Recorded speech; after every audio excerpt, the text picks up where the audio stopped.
Okay, good evening. I'm going to call the Authority Board meeting to order. Please give your attention to the short video. Due to COVID-19, this meeting will be conducted as a Zoom meeting pursuant to the provisions of Assembly Bill 361, which suspends certain requirements of the Brown Act. This meeting is being live streamed on the CCTA website. The chair will call upon members, staff, and other speakers by name. Please speak clearly and state your name before giving comments or remarks. Persons participating via Zoom with their cameras enabled are reminded that their activities are visible to viewers. Members participating by Zoom wishing to speak should physically raise their hand and unmute their mic when called upon. Members should mute their mics when done speaking. Citizens participating by Zoom wishing to speak should use the Raise Hand feature or dial *9 if participating via phone, and the chair or staff will call upon them at the appropriate time. Citizens will have 3 minutes to speak. After 3 minutes, staff will lower their hand and mute their mic. Participants via phone will be called upon by the last 4 digits of their phone number. It is requested that public speakers state their names and organization, but providing such information is voluntary. Written public comments received in accordance with the teleconferencing special notice for public comment guidelines are printed on the meeting agenda. If authors of the written correspondence would like to speak, they should raise their hand and the chair will call upon them at the appropriate time. All written correspondence received after that and during the meeting will be entered into the record. A roll call vote will be taken for all action items. Thank you for participating in a meeting of the Contra Costa Transportation Authority. Thank you. Charlene, would you call the roll, please? Commissioner Carlson, Here. Commissioner Fideli, Here. Commissioner Haskew, Here. Commissioner Kelly, Here. Commissioner Meadows, Here. Commissioner/Representative Nowak, Here. Commissioner Perkins, Here. Commissioner Sauce, Here. Commissioner Thorpe, Here. Vice Chair Arnrich, Here. Chair/Representative Glover, Here. Representative Peoples. Here. Okay, we do have a quorum with Representative Foley absent. Okay, thank you. I'm going to ask that Member Meadows would lead us in the Pledge of Allegiance.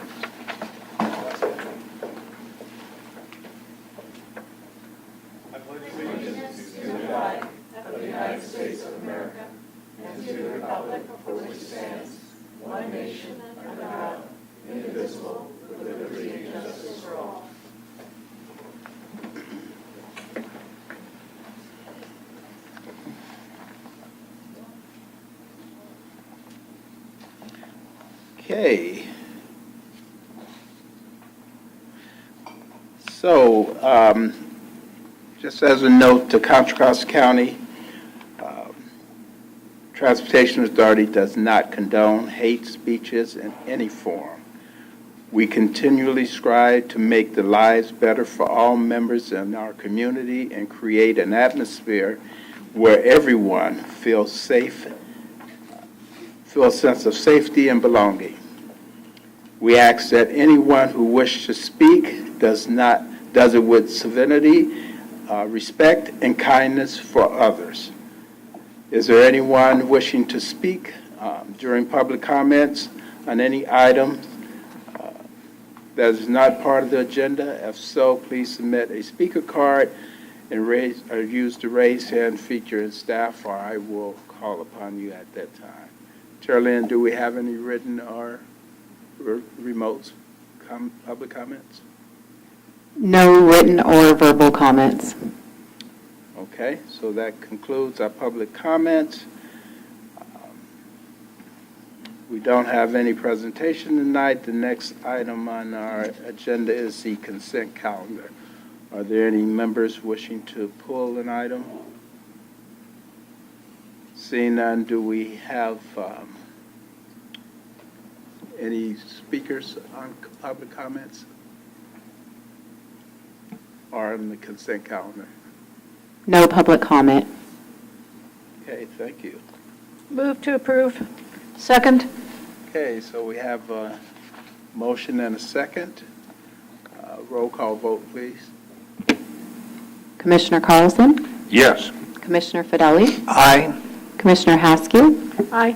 Commissioner Kelly, Aye. Commissioner Meadows, Aye. Commissioner Nowak, Yes. Commissioner Perkins, Yes. Commissioner Sauce, Yes. Commissioner Thorpe, Aye. Vice Chair Arnrich, Aye. Chair Glover. Aye. Motion passes unanimously. Okay, now we're going to regular agenda items. The first item is from the Administration and Projects Committee. It's an action that will be presented by Hasham on safe streets and roads for the federal discretionary grant funds, execution of an agreement for the grant, and release for request for proposal for environmental and engineering services. Hasham, thank you. Thank you, sir. Good evening, Mr. Chairman and board members. My name is Hisham Noemi. I'm the Director of Programming at CCTA. Pleased to present this item. We're asking you today to approve agreements 664 through 669 and seeking authorization to issue RFP 23-3. I have a brief presentation for you here today. As you recall, the authority was awarded earlier this year $29 million from the Safe Streets for All grant, thanks to the work of our planning department, Colin in specific, for working with the sponsors on this. This slide shows the amount of money that was awarded to the project, which we called bicycle and pedestrian safety improvements to improve equity countywide in Contra Costa. This is our first joint applications where CCTA took the lead in submitting the application on behalf of multiple sponsors. I will be taking the lead in delivering all phases of the project of these projects.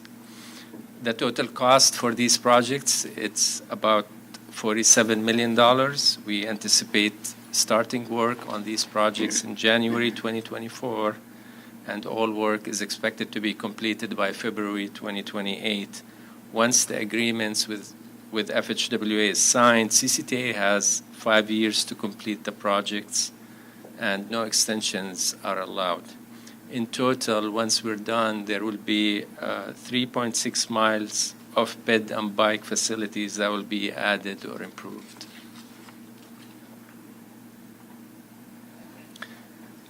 Next, I'm going to provide a quick snapshot of each project. These snapshots are based on conceptual plans, and none of the projects have been environmentally cleared at this time. The first project is sponsored by the East Bay Regional Park District. It will close half-a-mile gap to connect the Bay Trail to the Carquinez shoreline. Estimated cost is about $4 million, and it's targeted to be completed by March 2027. The trail will run parallel to the UP line, and it will cross the railroad tracks. There is no right-of-way acquisition needed for this project as it has already been secured, but close coordination with Union Pacific is necessary.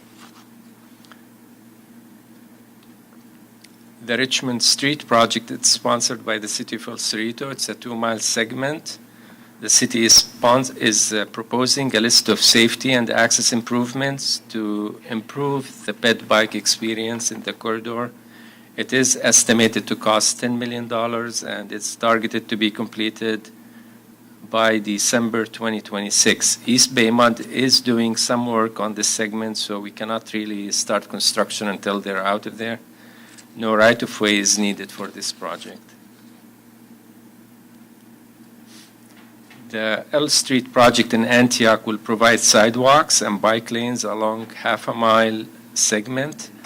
There are a number of challenges on this project. The roadway is constrained by 2 overhead structures that cross L Street, a UP line, and a Kinder Morgan pipeline. We also need to acquire the right-of-way for the widening. This is the most expensive project out of the 5.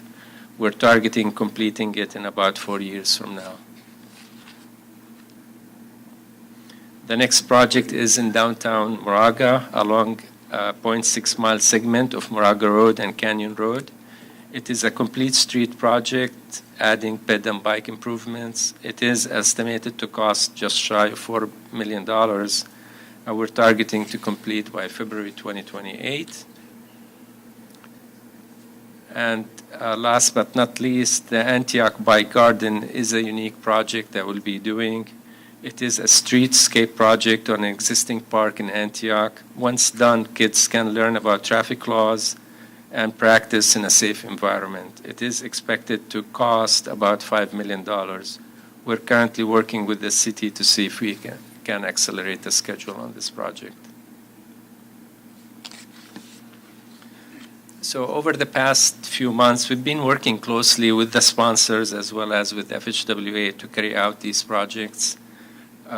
We wanted to accomplish multiple objectives in these agreements.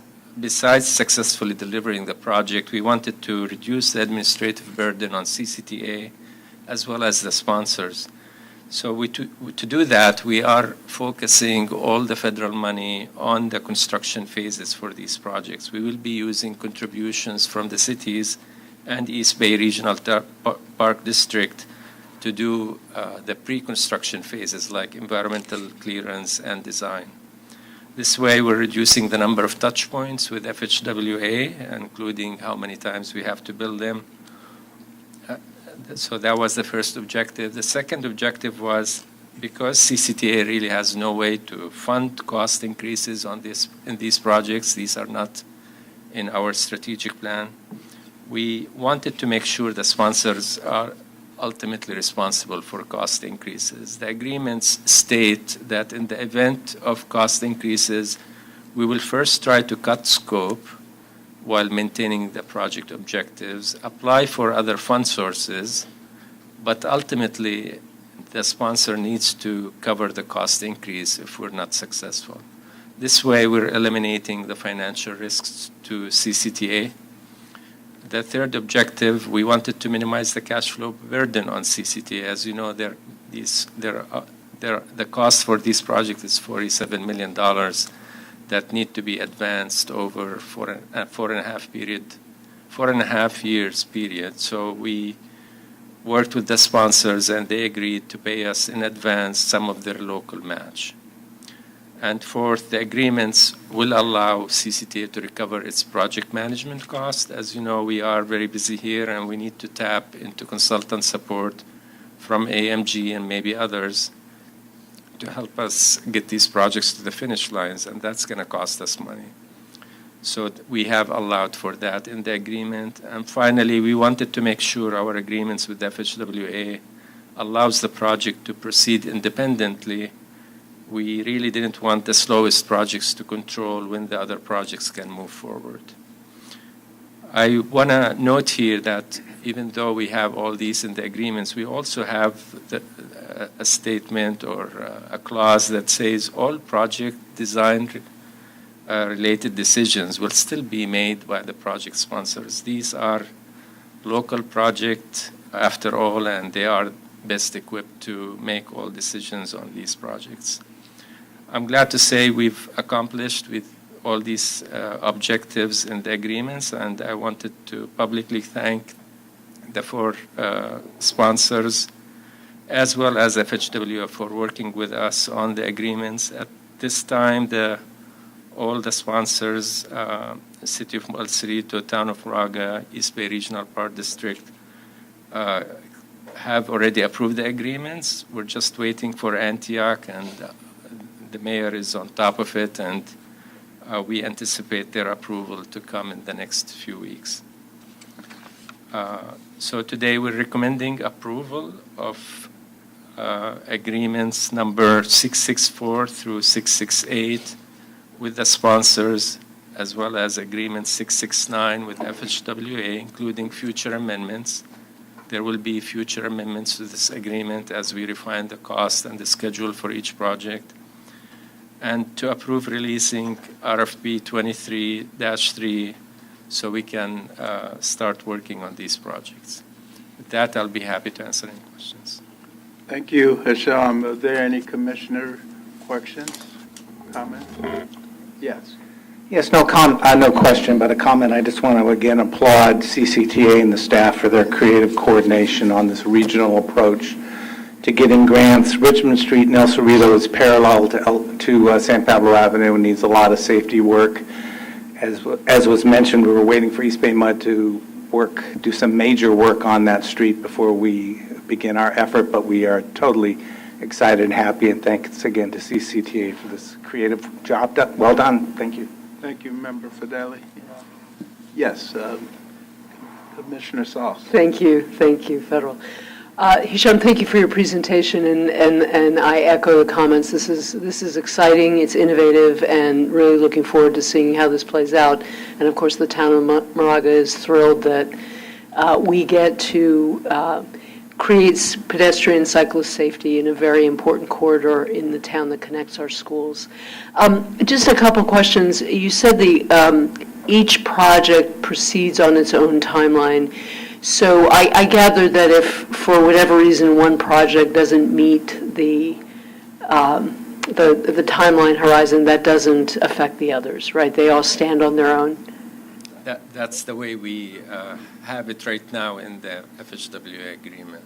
Okay, and then I also see that most, if not all of them, still require environmental clearance, and at least one requires right-of-way acquisition. Are we comfortable that the timeline allows for that to happen? Yes, we are. None of them have environmental clearance, but I think we're expecting a CE category exemption on a couple of them. One of them, they've done all the studies and they're really close to getting it done, the East Bay Regional Park District project. So we're confident we can deliver them in the schedule that we outlined for each project. And who takes the lead on the environmental clearance and the right-of-way acquisition? Is it the sponsor or is it CCTA? CCTA will do all the technical work. The cities will be the CEQA leads, so their council have to approve it. Caltrans will be the NEPA lead on these projects. Okay. All right, thank you. Okay, other commissioners? Yes, Commissioner Thor. Yeah, well, I just want to thank you to CCTA for these, for the work on this, and I'm pretty excited, obviously, about both projects. The Bicycle Garden being the first, probably everywhere, and an idea that Concord did not capitalize on, but Antioch did. So we're excited about that. And then, but more importantly, I really want to point out L Street just to give some context. Antioch is the first city in Contra Costa County, one of the oldest cities in California. This part of town, while the other side of town has experienced great growth, not only in infrastructure but in the socioeconomic background of people who come there. It's home to the second wealthiest zip code in eastern Contra Costa County, second to Discovery Bay. This part of town is one of the oldest, but one of the poorest communities in our county. And so this level of investment is so critical in reassuring the public that we remain focused on their needs as well. And this is, you represent this area, I believe, Commissioner Glover. And so we're constantly trying to find ways to make improvements in these areas. L Street is adjacent to our county fairgrounds, so this investment is not just for the residents of Antioch, but to improve the conditions to get to the fairgrounds and make it a place that every family in Contra Costa County can enjoy. So this is not just about Antioch, it's about our collective efforts throughout the county and making sure everyone has access to these resources in the waterfront and the fairgrounds and whatnot. So thank you. Any other members? Okay, do we have, I'm sorry. Yeah. Chair Glover, I just wanted to take an opportunity and just, thank the board, but also thank the staff on this particular grant. This is not easy to do. This was actually the first of its kind in federal highways to be able to bundle projects like this in one grant agreement. And so it really shows you the kind of the knowledge and the aptitude of the staff here at CCTA to be able to come up with creative ideas and creative ways to deliver projects. And so I really appreciate the work that Hisham's been doing, working with Federal Highways and Caltrans and with the projects team and the planning team. And then also thanks to Colin for getting the award of the grant and actually writing the grant proposal. So we're very excited about the project, and it's definitely a model, for future grants. Given the diversity of our county and what state and federal funds are looking for, it's definitely the best way to address the diversity of our county, to bundle projects like this, but also remain competitive at the state and federal level. So it's really exciting, and we're looking forward to doing more of this. Great. No other members' comments? We'll go to public comments. Is there anyone in the room wishing to address the board? Seeing none, do we have any remote? No public comment. Okay, thank you. So we will, I'll seek a motion. Move approval. Okay. So it's moved by Carson, second by Fidelli. Roll call vote, please. Commissioner Carlson? Yes. Commissioner Fidelli? Aye. Commissioner Haskew? Aye. Commissioner Kelly? Aye. Commissioner Meadow? Aye. Commissioner Nowak? Yes. Commissioner Perkins? Yes. Commissioner Sauce? Yes. Commissioner Thorpe? Aye. Vice Chair Arnrich? Aye. Chair Glover? Aye. Motion passes unanimously. Okay.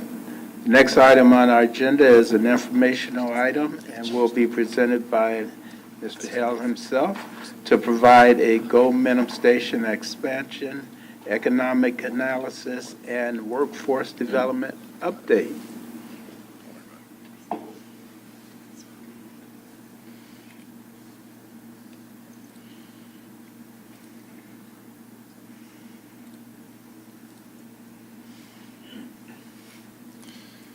Good evening, Chair Glover and Commissioners. I really appreciate the opportunity to kind of share some really exciting news with you about Gomentum Station and really the future vision of the work that staff has been working on alongside with the Gomentum Station Ad Hoc Committee that was formed about a year ago.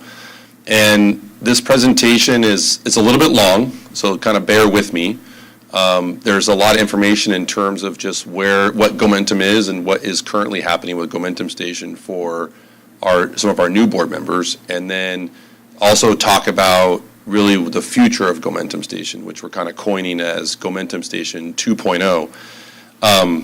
As we kind of look towards the future, one of the reasons why we created Gomentum Station, just how I advance the slide here, was really about creating jobs and economic growth and opportunity in Contra Costa County.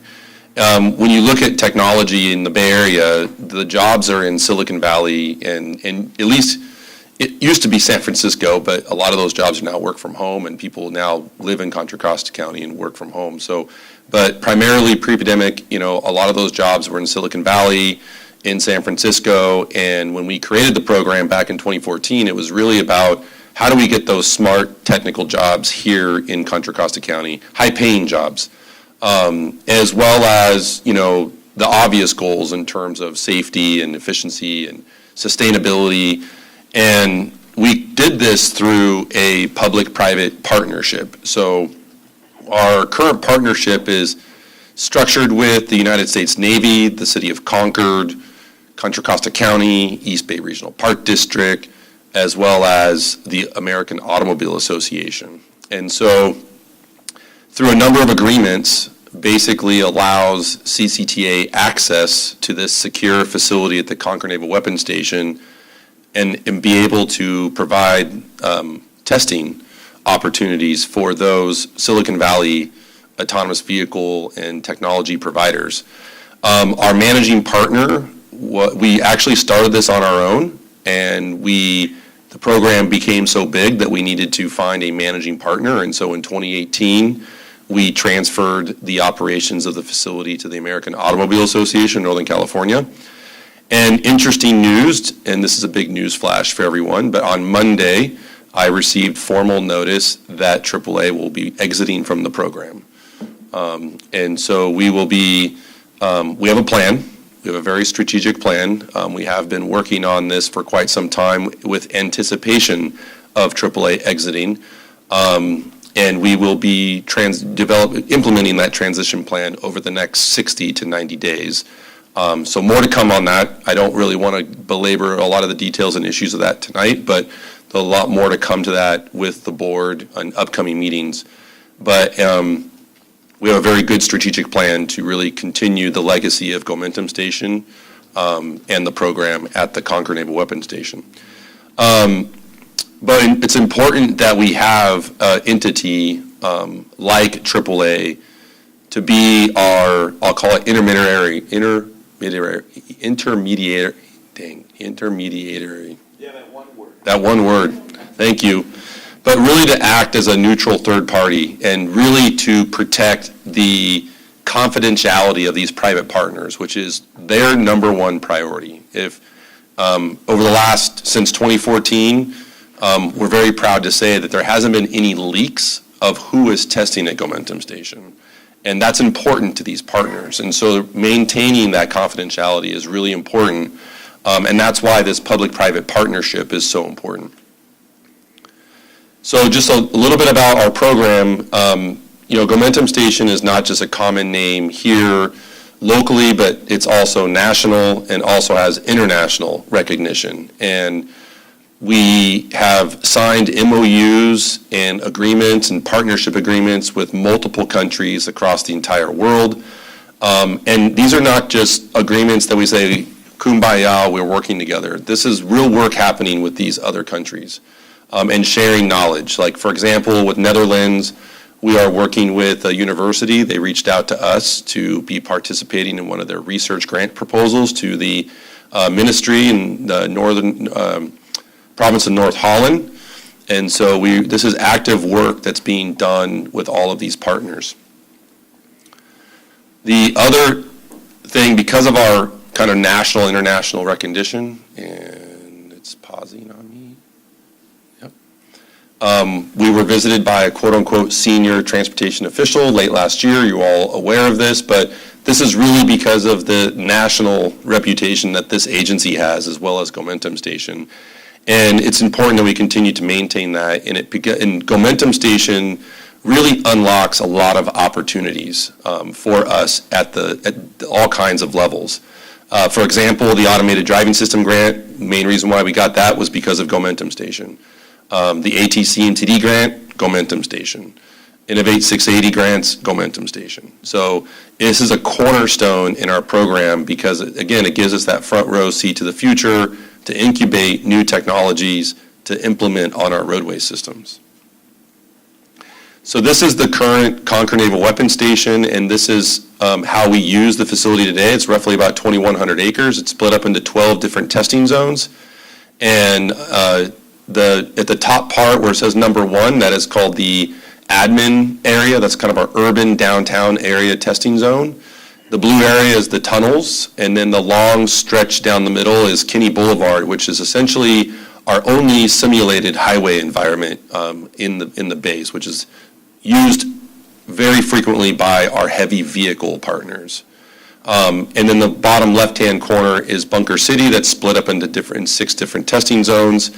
And so this is all done by reservations, and I'll get into that in a minute, but this is what the facilities look like. It's all about different types of what we call operational design domains, so bike lanes, right-hand turns, left-hand turns, crosswalks, roundabouts.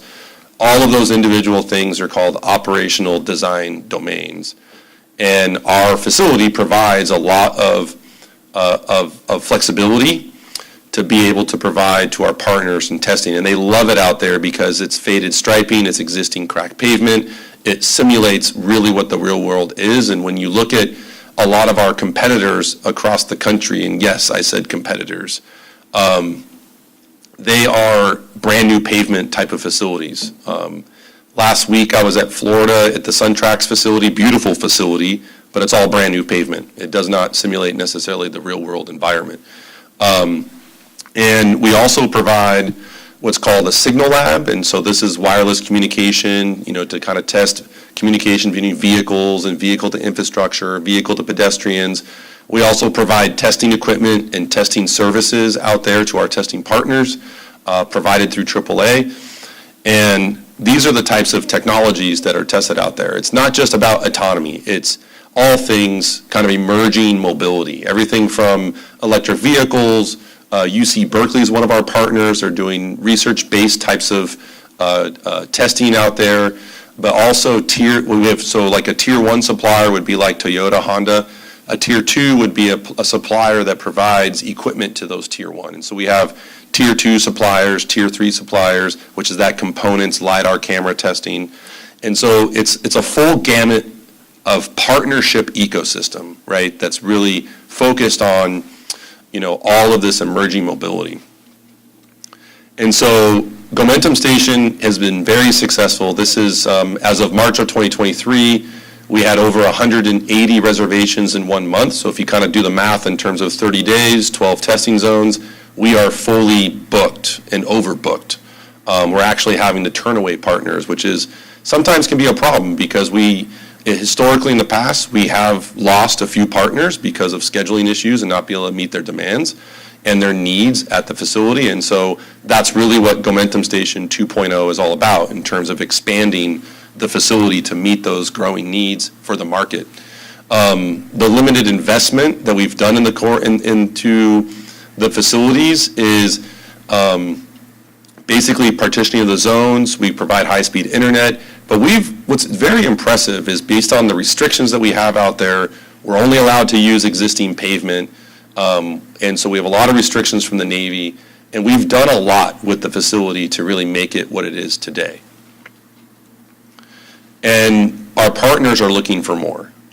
They want more parking, storage, laboratories, micro labs, workshops, vehicle dynamic areas. So a vehicle dynamic area is a large paved area that people can do brake testing and skidding in, different types of variety of road surfaces, such as like you can put tile down on pavement to act like as if it was ice, and so they can test different simulated types of paved surfaces.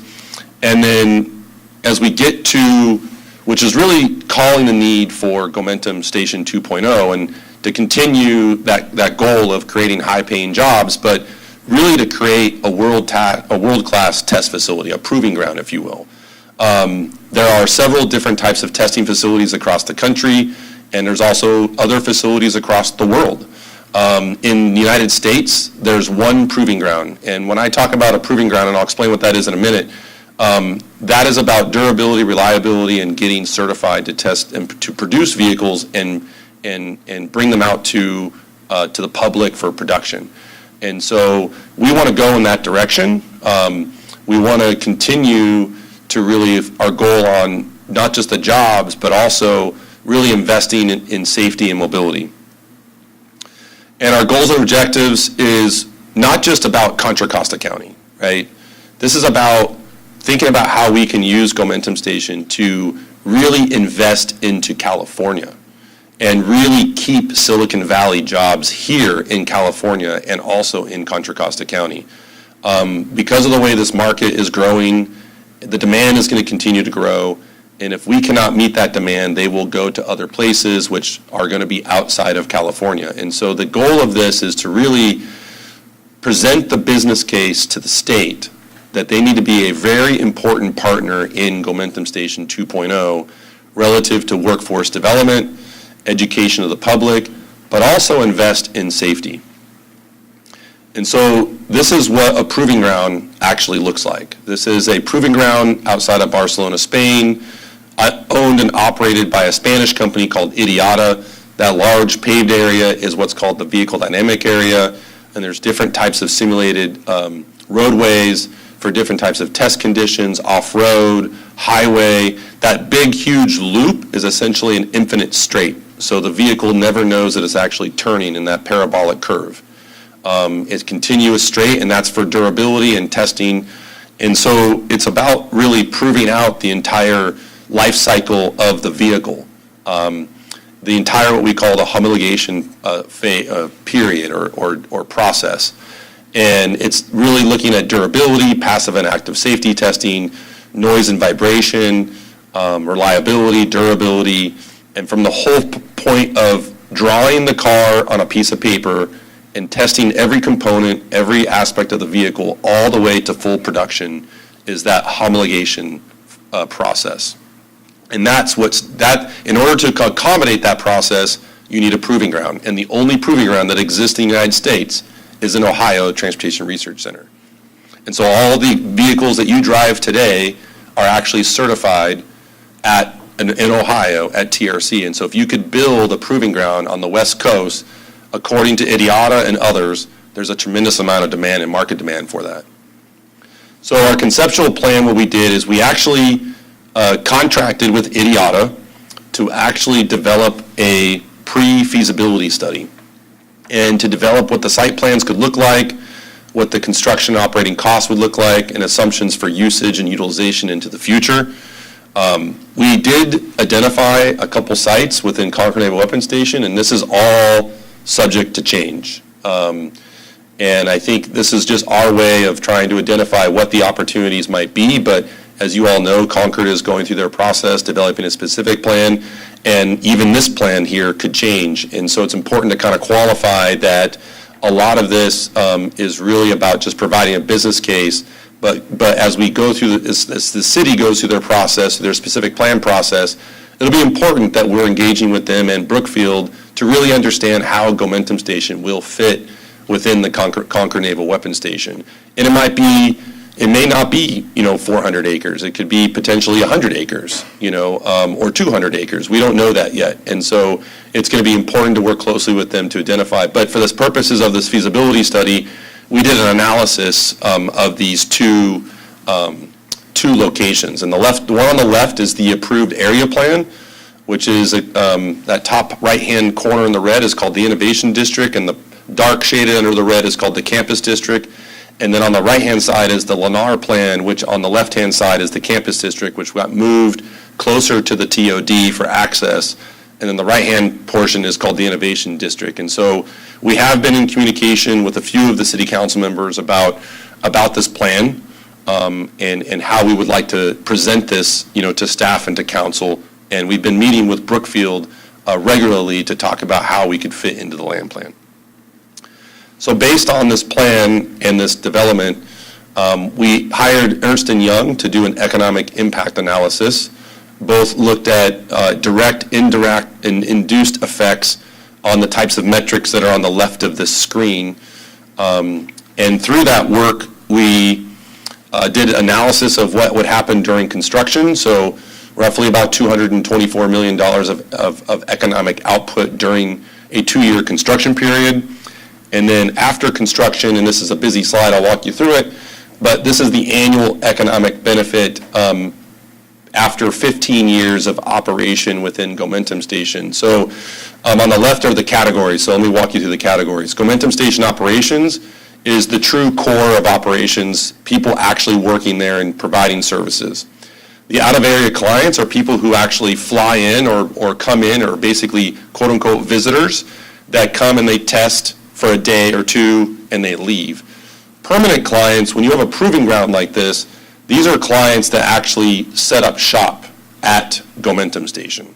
So for example, at Ohio TRC, Honda is a big partner there, and they have set up commercial space there next to the proving ground. And so that would be a permanent client. And so on the right-hand side, I'll just focus on the bold numbers. But with just the Gomentum Station operations, about 182 jobs, $55 million in economic development. The out-of-area clients, 123 jobs, $15 million in economic development. Permanent clients, which is a big number, 472 and 870 million in economic development. So over 700 jobs total and $158 million. And based on IDIATA's experience with their proving ground in Spain, this continues to grow on a 5% basis annually. And they do provide, for example, their proving ground in Barcelona, Spain, their annual revenues are in the neighborhood of $300 million per year. And that's primarily, almost 75% of that is primarily services, not necessarily actual revenues from the partners. So it's providing the services to the partners, providing them plans, providing that certification process, et cetera. So another big part of Gomentum 2.0 is to develop workforce development strategies, and this could not be perfect, just as perfect timing as possible. So if you're not familiar with AB 316, was recently vetoed by the governor.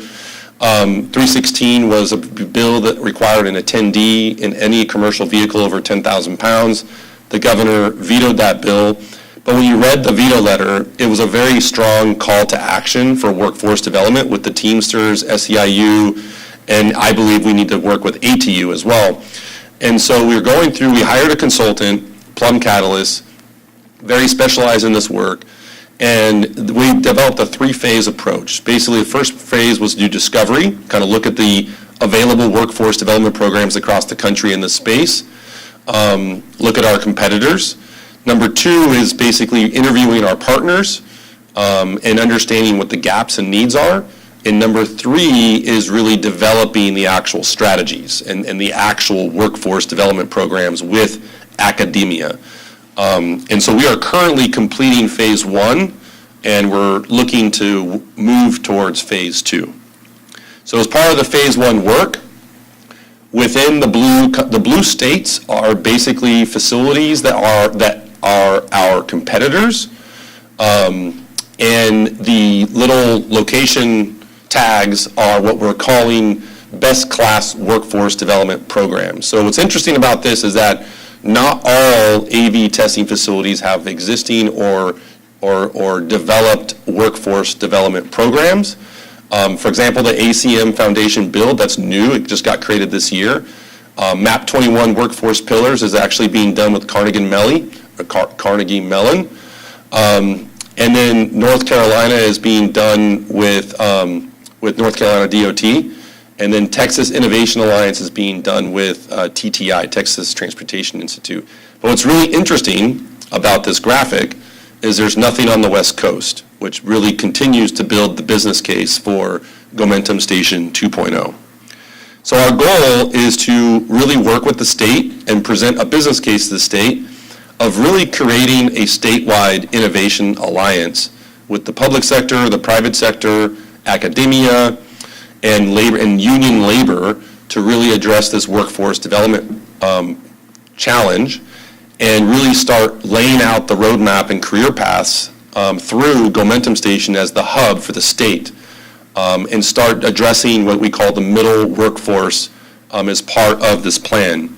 So that pathway is really in 4 steps. Step 1 is Explore, which is the kindergarten through 12th grade student activities.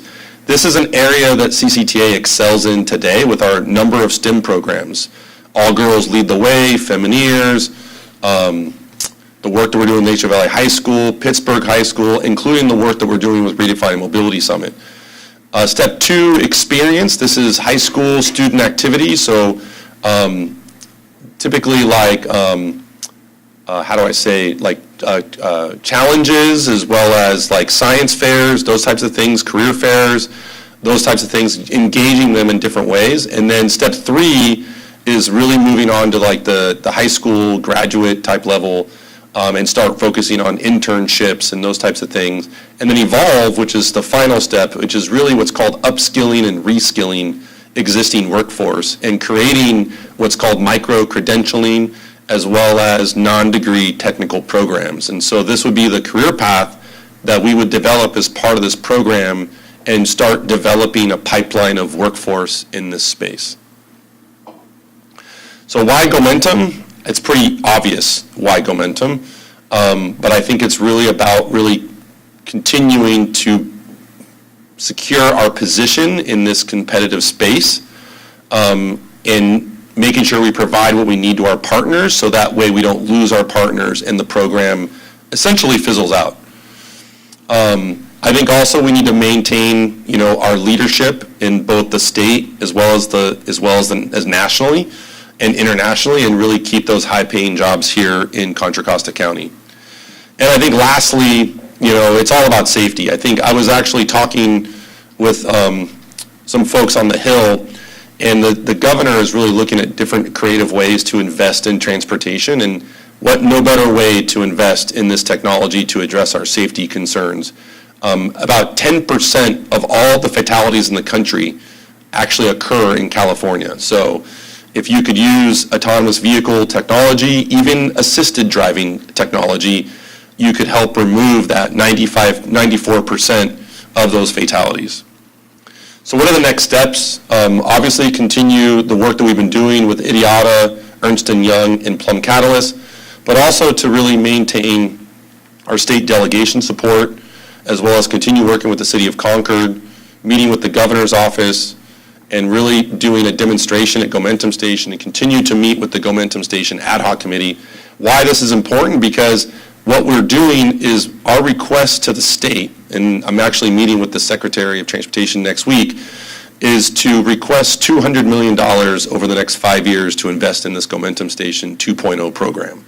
And so we're doing a lot of advocacy, working with Mark Watts, working with Lindy, our new Director of External Affairs, and the team to really start positioning ourselves competitively within the governor's budget.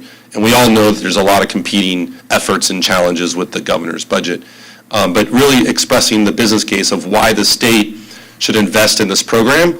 It's really frustrating, not going to lie, because all the other programs you see across the state are supported by DOTs. Florida DOT built SunTrax, ACM in M-City was built by MDOT, Pennsylvania is supported by PennDOT, Texas TTI program is supported by TxDOT, and so we are literally the only program in the country that is not supported by our DOT. So next steps, continue to work with the Concord and with City of Concord and the developer. Their anticipated time frame for term sheets in January, so we've got a lot of work to do between now and January. But we're not necessarily looking, I think, for Gomentum Station to be in the term sheet, but at least continue that collaboration with Concord and the developer to make sure we've got a seat at the table. But I think obtaining the support for the request on the governor's budget is probably most important in terms of working with our state delegation, meetings with the city, meetings with the developer, the governor's office, and then actually hosting potentially a demonstration or tour of Gomentum Station with the governor's office later this year.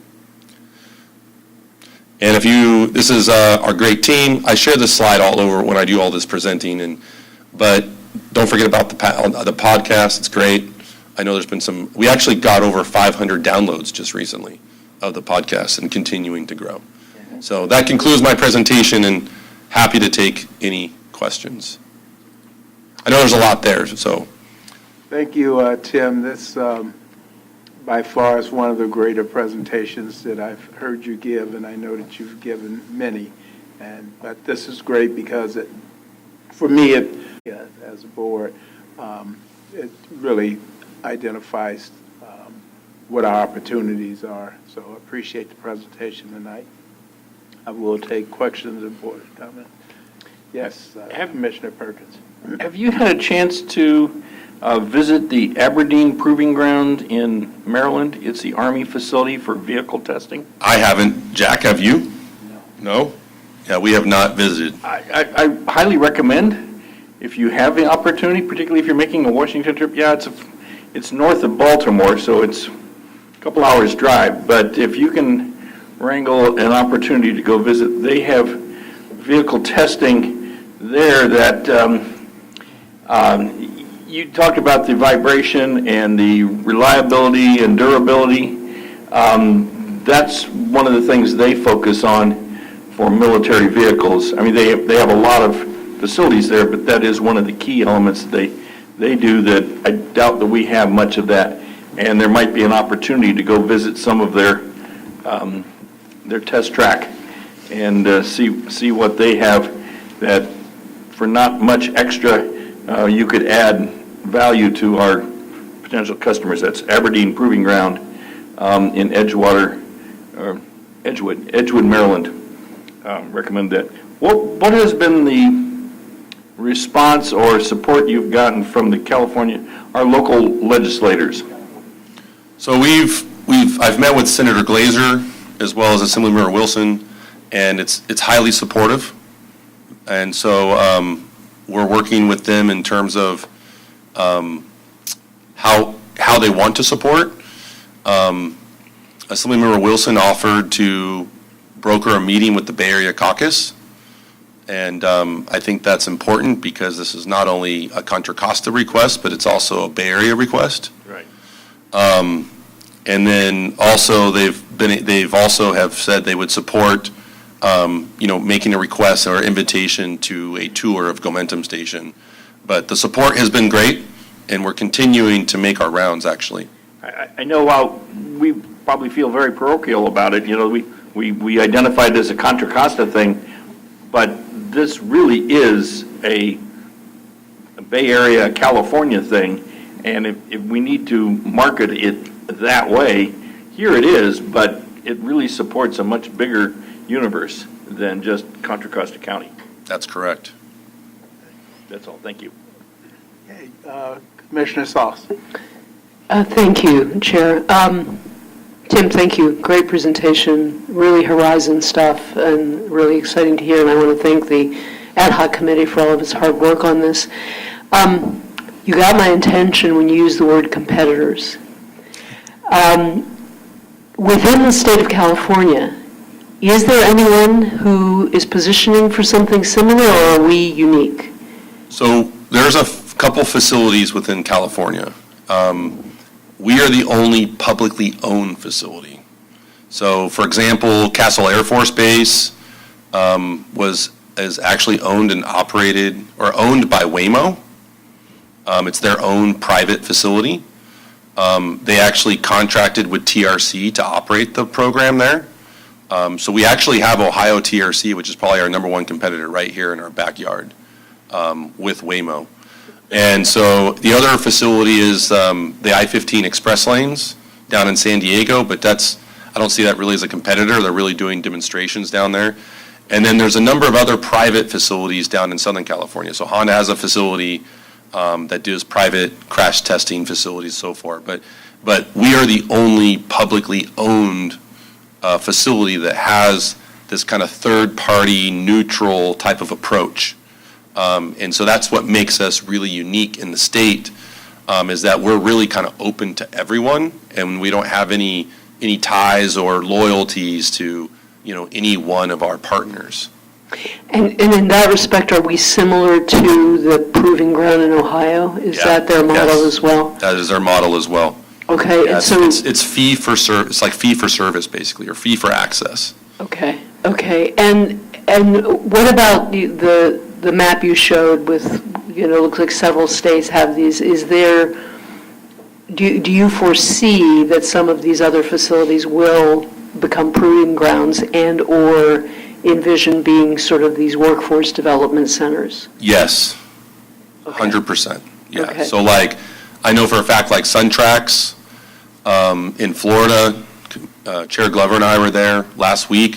Great facility, a lot of space. They have lots of plans for expansion. It's been kind of at stale right now because it was actually built by the DOT. The DOT 100% funded it, and then US DOT actually operates it right now. And so there's been a rumor on the streets is they're going to be coming out with an RFP to find a new operator for SunTrax. When that happens, I would expect it to be completely built out, potentially into a proving ground. There's another program called PennSTART in Pennsylvania. They just started their program where they're going to be building a little mini proving ground. Not as big. I think have about 250 acres. But everyone sees the opportunity. Everyone sees where the market's going, and so everyone is looking to really kind of build their own facility, both with, like I said, Pennsylvania, Florida. I don't know about Texas. I don't know about the North Carolina facilities, but I would definitely Michigan, Ohio, Florida, Pennsylvania. Those like Carnegie Mellon is a huge player in this space. Right. And so they're a big partner with Pennsylvania.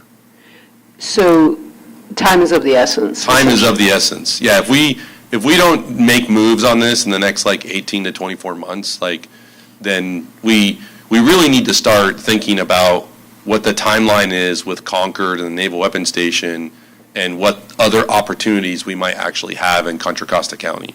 Okay. And if I may, Mr. Chair, one more question.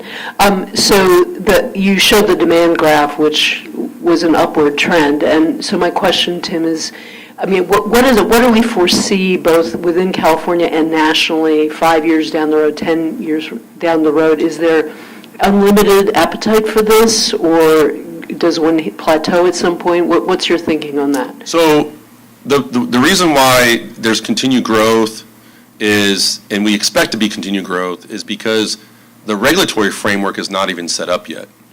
So once the regulatory framework actually catches up with the technology, that's when it's going to boom. And so with NHTSA coming out with their AV STEP program in the next several months, which will define what that safety framework will look like for this AV space on the federal side, which will probably take a couple 2 to 3 years of rulemaking. So I expect after 3 years, the rulemaking will be done and it'll be game time, basically. So our goal would be to really have this facility, really at least, it's going to be a phased implementation, right? We're not going to be able to build the whole thing at once, but the idea is that we can continue to grow and expand and do phased implementation of the site plan to continue to meet that continued growth and demand over time. And is that rulemaking, do, the manufacturers and the facilities have a seat at the table? So the way they do rulemaking is NHTSA will basically put what's called a notice of proposed rulemaking out on the streets. Right. And that provides opportunities for people to provide feedback and comments. So yeah, private sector, public sector, everyone will have probably a seat at the table. Okay, thank you. Thank you. Vice Chair Arnerich? Tim, thanks. As Federal said, this is a pretty extensive report, but it's also probably one of the most important ones. We knew this day was coming, and I know you behind the scenes and staff have been working on this plan.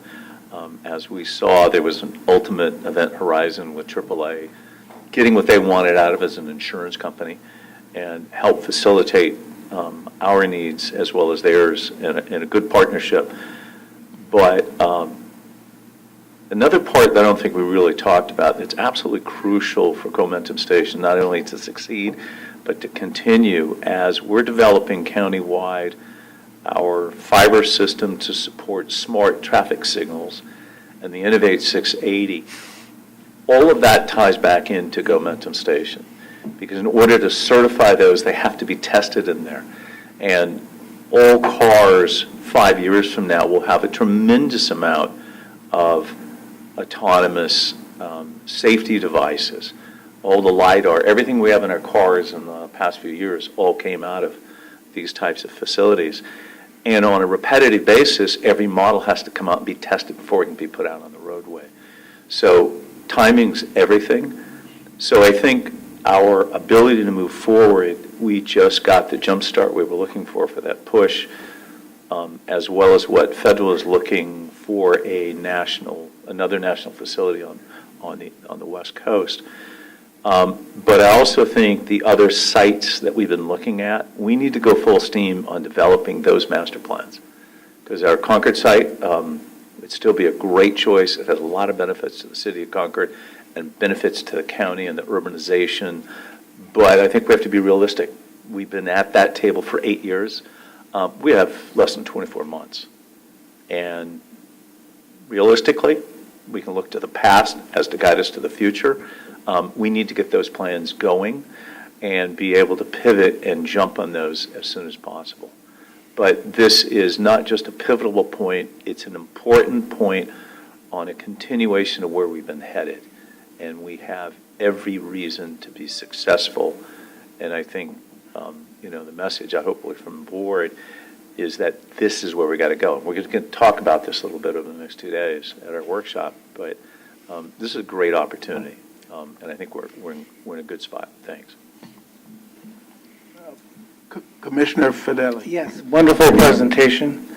A couple of points. I just think getting a state legislative champion for the budget process would be a great focus, great priority. I also think your career path component is really excellent. I think that with bringing in the unions, that's a real nice component. In our committee presentation, you did mention, I'm getting to the competitive point here, that you might be talking to the other venues about maybe partnerships so that you could build a better cooperative federal legislative support in the Washington level. So it would be a combo, Ohio here. Your word competitive, has that gone away, that goal? So, no, I appreciate you bringing that up. So a lot of the proving grounds that I showed on that map were part of the original US DOT approved certified proving grounds, basically. So there was like this, and there was 10 of them across the country, right? And so that was done during the Obama administration. And so that program was dismantled under the Trump administration. And so that proving ground, that kind of the 10 US DOT proving grounds, it was a competitive selection process. And so, to your point, Commissioner Fideli, what we've been talking about is potentially bringing back that collaboration of the proving grounds through that AV STEP program with NHTSA. And so really kind of working on that collaboration, and particularly because this labor issue is not just local issue, it's a national issue. And so I think if we have more collaboration, learn from each other, also work with the Department of Labor, at the federal level as well as the state level, and really kind of, take it in a much more collaborative approach, I think we'll be more successful, in terms of taking that approach. So I don't think that collaboration's gone away. I think it's important, that, and it still is a goal to really collaborate with the other proving grounds. Get a legislator on an appropriations committee, right? Yeah. Okay, Yeah. thank you. Okay, any other commissioners? Okay, yes. Yes, thanks, Tim. I just wanted to add, I think the other really important aspect is the workforce development and the jobs it can bring to Contra Costa County. We have been such an area of residential, suburban type area, always looking for some economic drivers. And I think this is a really good opportunity to marry up the technology-driven aspect of the Bay Area, but with some workforce development as well, and combination. And also training. Tesla has started a program at DVC, and expanding on that and adding to that in a GoMentum station, I think is a really important piece for Contra Costa County. So I just wanted to add that note. Thanks. If I could just quickly add on that, what I didn't mention was the work that we're doing on the workforce development with different entities. So we've been talking with the Contra Costa Workforce Development Board, talking about grant opportunities with Tamia Brown.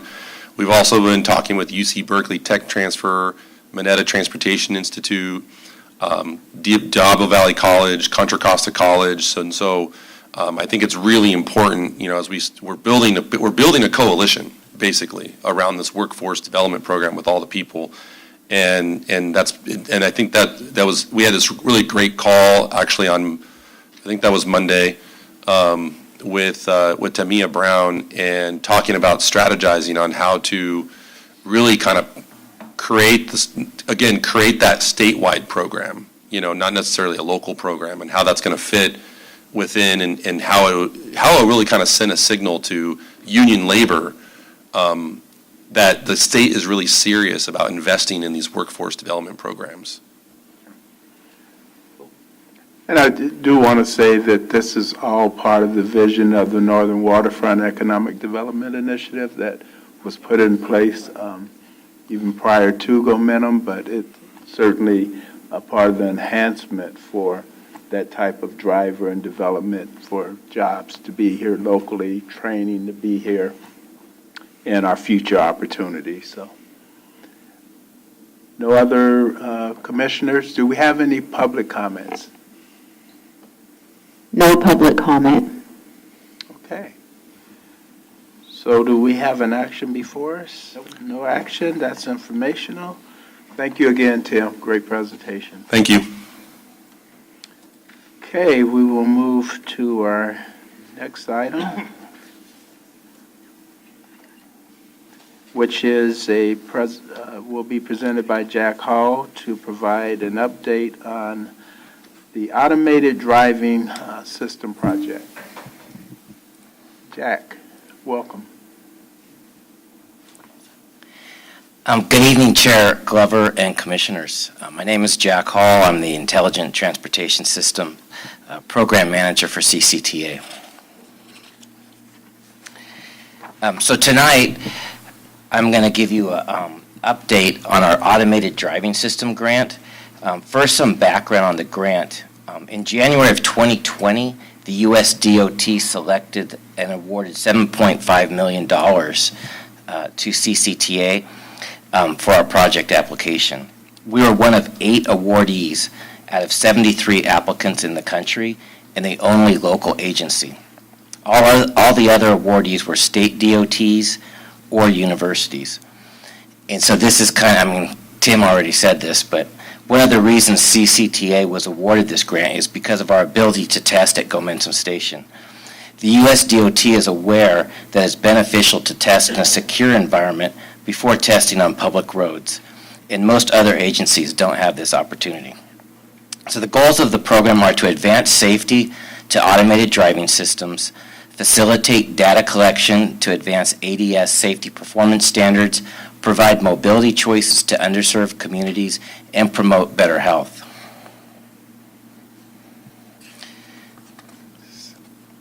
So the ADS project consists of 3 separate projects. Project 1 is the Shared Autonomous Vehicle Project in the Rossmoor Active Adult Community in Walnut Creek.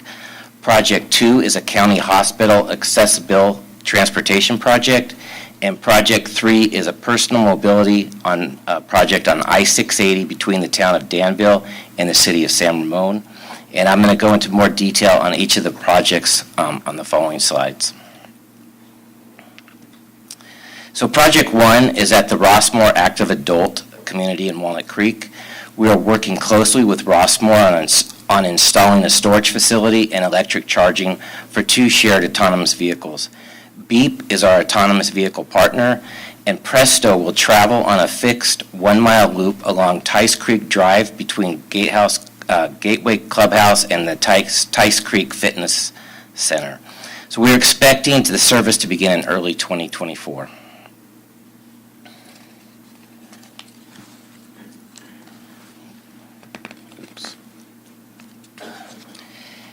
Project 2 is the County Hospital Accessibility Project. The county hospital approached us with this use case. Patients were missing their appointments because of transportation issues, and these missed appointments eventually led to emergency room visits. So we proposed to use autonomous vehicles as another mobility option for making it to these appointments.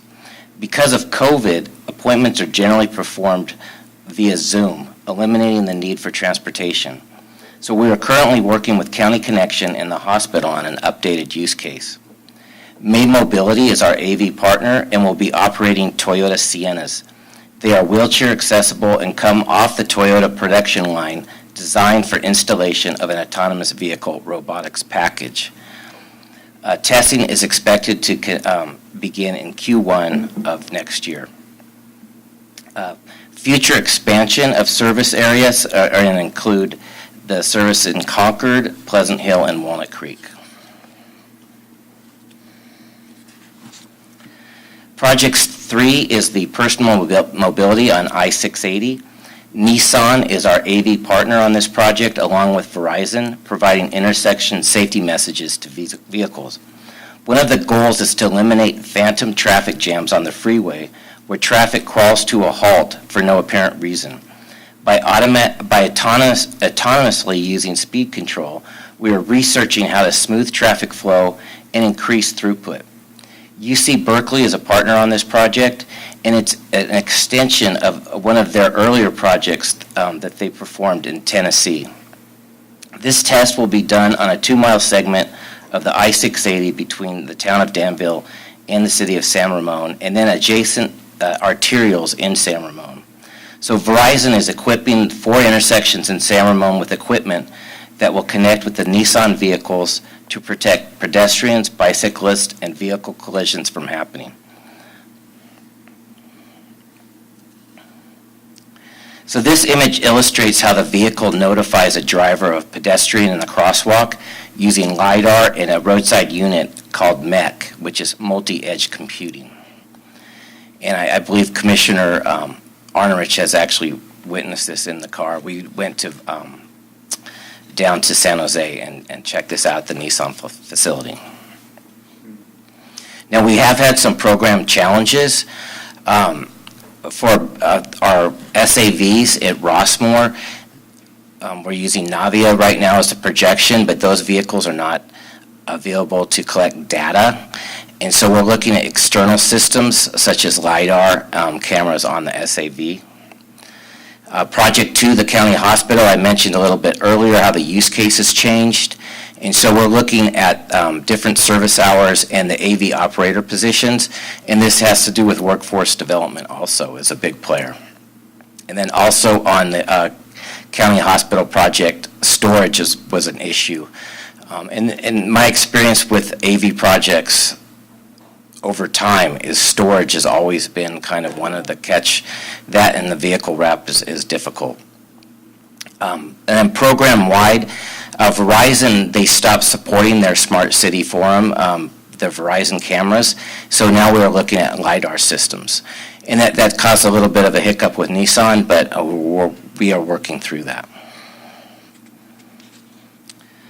So the total project cost, actually that's, skipped a slide there. The slide shows that we're on schedule, and this project ends of March of 2025. And you can see there was a lot of plans, and then AMG is our consultant on this project.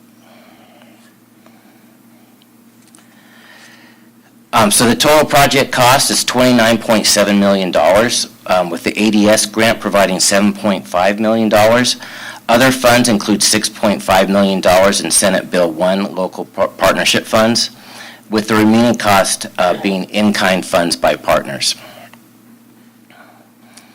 And then I kept that short, so thank you, and any questions? Can I just add a few things real quick? Yeah. So I just want to thank you, Jack, for the presentation. I think this is, you have to keep in mind, when we did this automated driving system grant, we developed this project back in like 2018, and then we were awarded the project in 2019. And so the reason why I asked Jack and others to provide an update is because there has been and will be future scope changes to the projects. And so I really wanted to kind of explain what all these changes are and kind of what they mean as they continue to come forward, to the board. And Jack has already mentioned a few of them. But I think, particularly, we'll start with the Rossmore project. So the Rossmore project, it was really interesting because we, again, originally intended to use the Local Motors Ollie shuttle that we were testing at Gomentum Station, and then they went out of business, right? So then we had to do a procurement, hire Beep, right, to prepare to give us these shuttles. So then we did Bishop Ranch, and now we got the Navia shuttles, and we're having a hard time getting the data out of the Navia shuttles because of the data management plan required for this grant. And so we have to look at other opportunities. And so now, that's actually why Chair Glover and I were at Suntracks last week. We were riding in the new Ollie 2.0 shuttle that's been retrofitted with Oxbotica technology. Beautiful ride, great ride. They're about 75% commissioned.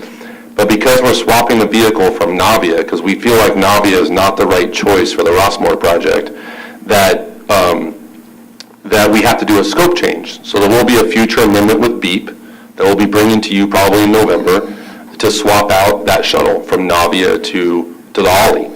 The other thing is, when we launched the Bishop Ranch project, we launched it with anticipation to coincide with the Mobility as a Service project. Right? And so with the continued delays, because we had to get the mobility options out in the field before you can launch the Mobility as a Service app, we put the shuttle out there in April with anticipation we were going to launch the Mobility as a Service project in July. Right? With the continued challenges with I'll say our partners on that project, we're now going to be launching in February, right? March timeframe with Mobility as a Service. So we have to continue an 8-month pilot period. Right, so that puts you all the way to the end of 2024. So we'll be bringing up another amendment as part of the Beep contract to extend operations of Bishop Ranch from the end of this year to the end of next year, right, to satisfy the delays of launching the Mobility as a Service platform. So that's going to be part of like this future amendment, with BEEP. And then on the Martinez project, that project has evolved quite a bit, okay? Because when we first started that project, we were talking about County Connection providing the vehicles, right? And we were going to use Dodge Caravans and retrofit them with autonomous vehicle kits, right? And so because we could not find the right kit and the ability to retrofit the existing vehicles, we then had to go find another technology, right? So it wasn't about County Connection not being able to provide the vehicles. It was more about we couldn't modify the existing vehicles based on the available technology. And so then we went out to procurement and hired May Mobility, for the project, which is now, causing some scope change. And also we're still ironing out the scope with County Connection because the goal of the project was for County Connection to provide the labor to operate the vehicles, right? And so as we continue with the scope and work out the scope with the county hospital as well as County Connection, there may be an additional scope change for additional drivers, basically, for the vehicle. So we're working all those details out to really meet the scope of the project. And so the important thing here is there's been some scope changes, there's some upcoming scope changes, and I really wanted to be completely transparent with the board and understand that there's a couple things here. We have to do these scope changes because we have to be successful on this grant. Because if we're not successful on the grant, then we may not get another federal grant, right? And so it's important that we continue to not just get the support of the board to be successful. But this is the problem with these innovation grants, is because technology changes, it's evolving, scope changes occur, and now we're talking 2019, it's now 2023, things have changed and evolved. And so I think it's important for everyone to kind of understand that it's an evolving process, and it's going to be like that with technology. And so I think it's important that we all stay committed to the project, because now we're at the finish line. We've worked out all the kinks, we've got all the right partners now, and so now, although I think on Verizon, there's still a verdict out on Verizon, but quite frankly, on the Nissan project. But I think it's important that we stay committed and we're at the finish line, and we're going to actually start seeing deployment of these projects in the next couple of years to meet the goals of the grant based on all the requirements, which were very extensive in terms of the data management plan, FTA master agreement, et cetera. It's not an easy project, I'm going to tell you right now. It's not an easy project. It comes with a lot of challenges, a lot of stakeholder engagement, and so we got to stay continued committed to the project. And I just, again, want to make sure that the board understands kind of where we're at and where we're going on this project, and that was why this is an informational item, just to kind of bring everyone up to date of where we're going. So that's, just wanted to add the few things there. Okay. Any other commissioners' comments? Yes. I have a question for Jack, and that is on the county hospital program. So we're going to be using May Mobility for the vehicles, is that right? Yes, correct. Okay. And then will there be safety drivers in the May Mobility vehicles? Yes, Okay, like there are right now on the Presto vehicles? correct, yes. Okay. And then those May Mobility vehicles, they'll be driving on the regular local streets, is that right? Correct. These are factory-produced Toyota Siennas that will be, they can drive on, they've been NHTSA tested, crash tested. Okay, so they can go on local streets and they'll go, like 25 miles an hour, something like that, right? Right, the autonomous, they want to try to keep it around 35 at the highest speed. Oh, that's pretty good, wow. Okay, great. I look forward to seeing these other two projects start, this one and the one at Rossmore.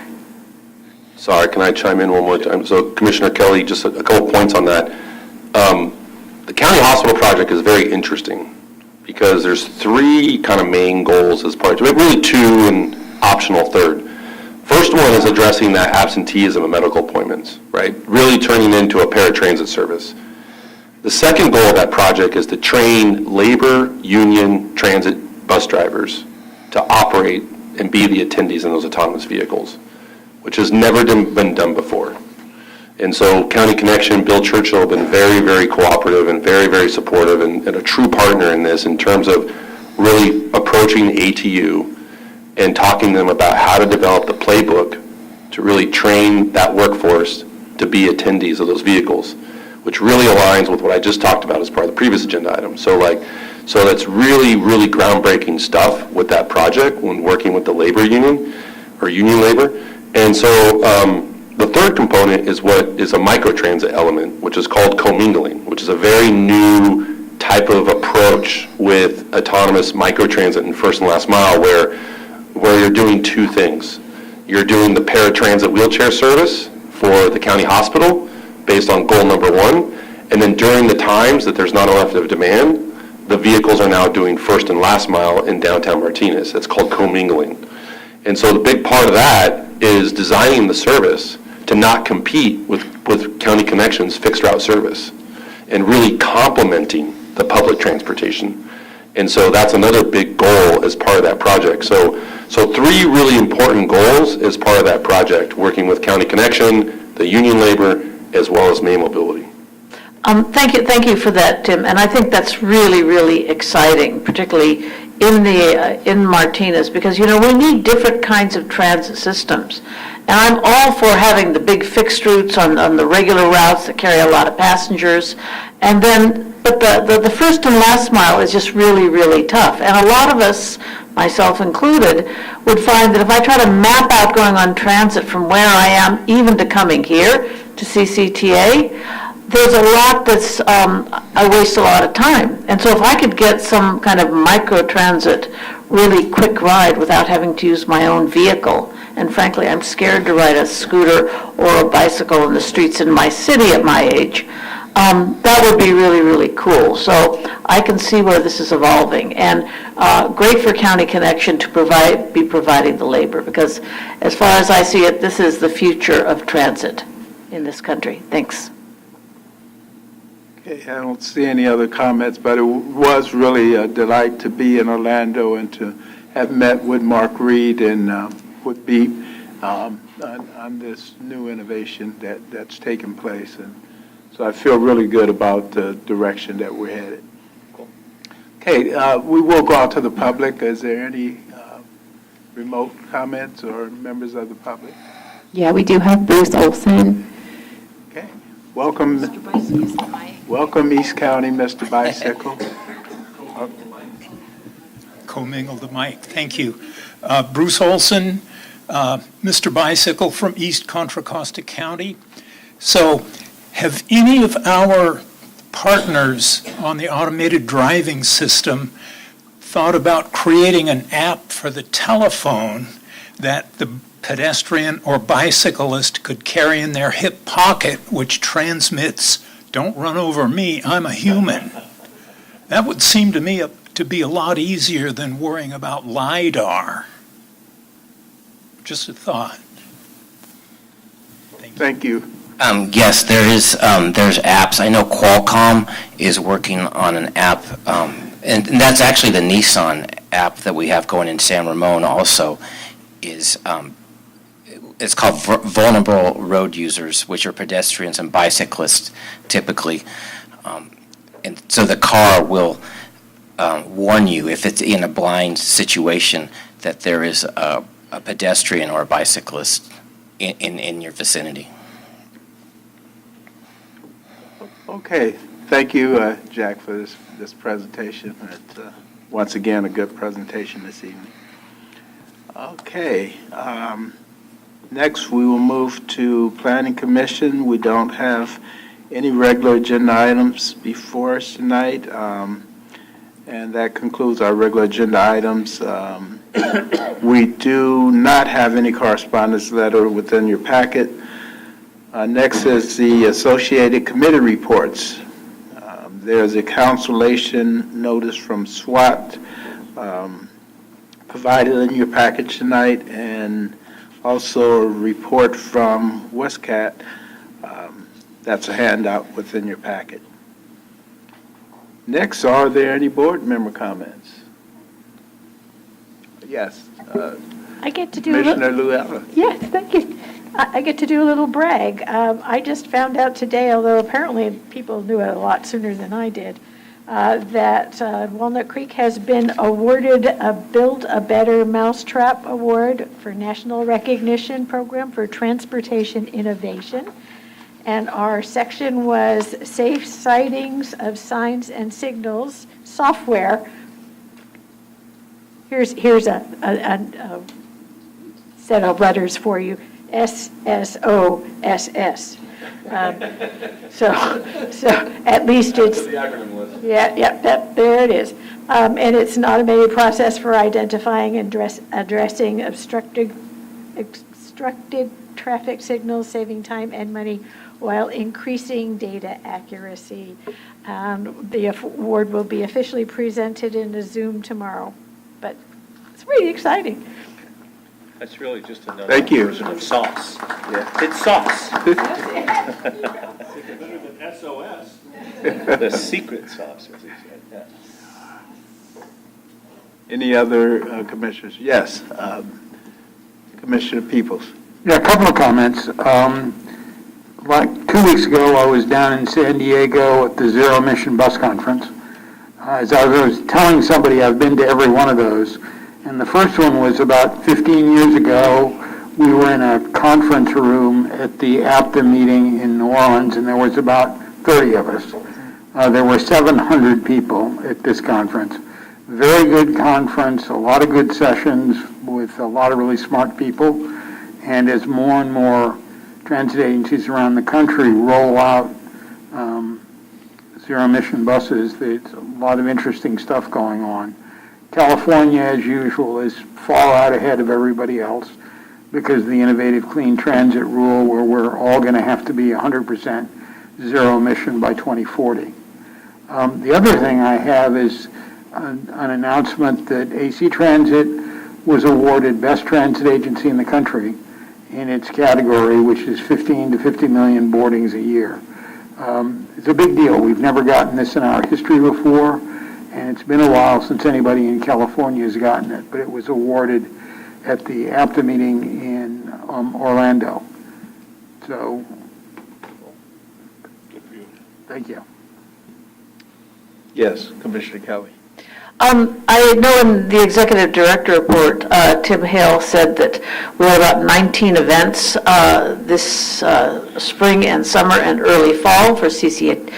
I could make it to 8 of those events. The last one I was with Jack Hall and Colin out at the Oktoberfest in Clayton, and I really want to thank the whole staff for coming out and really participating and getting to talk with people about not only our Presto, our shared autonomous vehicle, but all the different things that we do and gathering the suggestions for transit. Next year we're going to do the same thing again. We got to reach out to everybody. And it gave me a real opportunity to get to know a lot of the staff much better, too. Just sitting and standing there for a while and talking about ideas. It was really a wonderful experience. So I would encourage you commissioners, if you have some time next year, to come out to at least one of those events and see and to talk with the people and talk with our staff. It's a great experience. Okay. Thank you. Seeing no other commissioner representatives. Any representatives? Okay, seeing none, Tim, you want to give any more of a report this evening? Yes, my pleasure. I'm excited to announce that we have a new Director of External Affairs, Lindy Johnson. Some of you already know her, and so I am really proud that we continue to attract the best. And she comes from us, as you all know, from the East Bay Leadership Council as the Vice President, but prior to that time, she worked at Central San as a community affairs representative, and then also worked with Karen Mitchoff as a district representative, and also worked with Mark DeSaulnier when he was senator here as a district representative. So really excited for her to join us. She actually lives in Pacheco. She's been local to Contra Costa County for a long time, and so I invite you to come maybe say a few words and introduce yourself. Welcome aboard. Thank you, Chair Glover. I've gotten to say that a few times over my career, so it's quite fun to get to say it here. Oh, I have to turn on my video, excuse me. There we go. Oh, that's a little trippy.